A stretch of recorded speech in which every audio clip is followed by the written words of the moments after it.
পেঁচা চিনেন? পেঁচা এই 3-4 দিন আগে নিউজ করছে একটা চ্যানেল দেখলাম।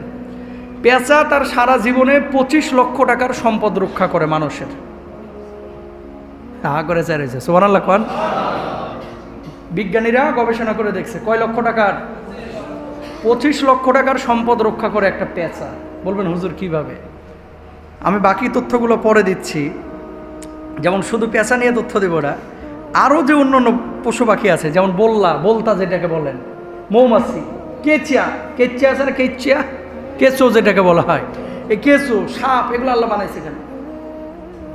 প্রত্যেকটা জিনিস আপনি দেখে মনে করতেছেন যে আসলে এটা মনে হয় আমার জন্য অনেক বড় ক্ষতিকর, আসলে ক্ষতিকর না, কিন্তু আপনি জানেন না, আপনার গবেষণা নাই।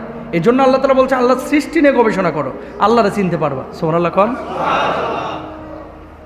ওই চ্যানেলে শাইখ সিরাজ সাহেব কৃষি নিয়ে সবচেয়ে বেশি কাজ করে, আলহামদুলিল্লাহ, এটা ভালো উদ্যোগ।